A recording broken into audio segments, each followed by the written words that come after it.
Phone tapping కేసులో ప్రత్యేక దర్యాప్తు బృందం తనను ప్రశ్నించడం కాదని తానే సిట్ కు 100 ప్రశ్నలు వేశారని మాజీ మంత్రి BRS senior MLA Harish Rao పేర్కొన్నారు.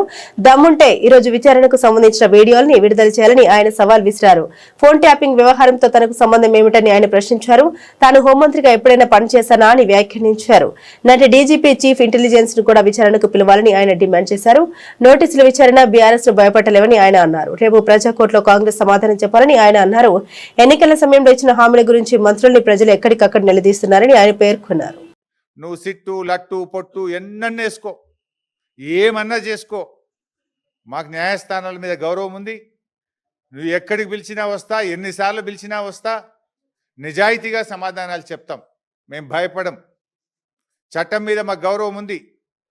నీ చిల్లర రాజకీయాల మీదనే మాకు అసహ్యం ఉంది. వెగటు పుడతా ఉంది ప్రజలకు. నీ భాష, నీ మాటలు వింటా ఉంటే రోత పుడతా ఉంది ఇలా రాష్ట్ర ప్రజలకు. రేవంత్ రెడ్డి గారు చూసుకో, అసలే ఇడిచిపెట్టాం, నేను ఇంకా గట్టి కొట్లాడతాం. నీ 6 గ్యారెంటీల అమలు మీద, నీ కుంభకోణాల మీద మేము మా పోరాటాలు జరుపుతూనే ఉంటాం. మాది ఉద్యమ పార్టీ, రాష్ట్రం సాధించిన పార్టీ బీఆర్ఎస్ పార్టీ. మేము కేసీఆర్ సృష్టించిన సైనికులం, కార్యకర్తలం. మాకు త్యాగాలు తెలుసు, మాకు పోరాటాలు తెలుసు. నీలాగా వెన్నుపోట్లు, కుట్రలు, కుతంత్రాలు, చీకటి రాజకీయాలు మాకు తెలియవు. మా కేసీఆర్ నేర్పింది పోరాటం, త్యాగం, ప్రజల పక్షాన నిలబడడం మా కేసీఆర్ గారు నేర్పిండ్రు. నువ్వు ఎన్ని సిట్ నోటీసులు పంపుతో పంపు, మేము భయపడేది లేదు. కానీ నువ్వు దర్యాప్తు పేరు మీద ఆడుతున్నటువంటి ఈ నాటకం తెలంగాణ ప్రజలు నిశ్చితంగా గమనిస్తూ ఉన్నారు. నాకు తెలిసి ఇవాళ మళ్ళీ లీక్ ఇస్తారు. ఇట్లయిందట అట్లయిందట, లోపల ఓ చిల్లర లీక్ ఇస్తారు.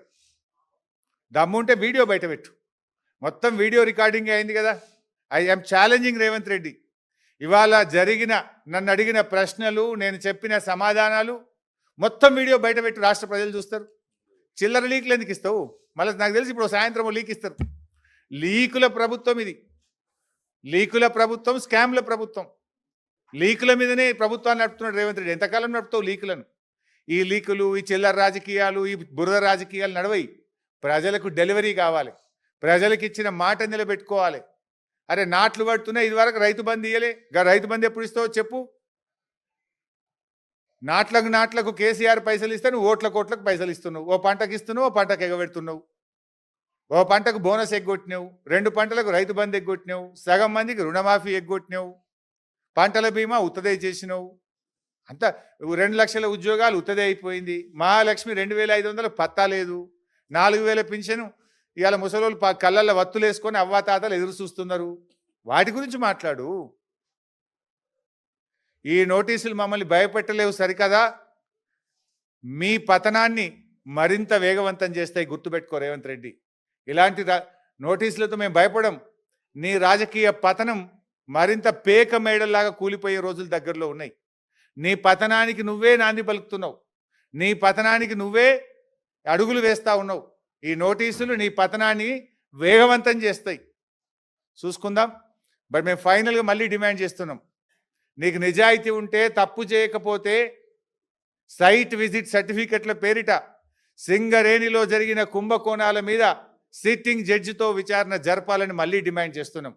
నువ్వు విచారణ ఒప్పుకోలేదంటే, నువ్వు విచారణకు ముందుకు రాలేదంటే నీ బావమరిది కుంభకోణం చేసింది నిజం, కుంభకోణం జరిగింది నిజం. అందుకే నువ్వు భయపడి విచారణ జరుపుతలేవని మేము భావించాల్సి ఉంటుంది. నిజాయితీ ఉంటే, ధైర్యం ఉంటే వెంటనే సిట్టింగ్ జడ్జితో విచారణ జరుపు. లేదంటే మా అంటే 2 ఏళ్ళే కదా. బీఆర్ఎస్ ప్రభుత్వం వచ్చేది ఖాయం, విచారణ జరిపేది ఖాయం, మీ అవినీతిని కక్కిచ్చేది ఖాయం, కటకటాల వెనుక మిమ్మల్ని పెట్టేది ఖాయం.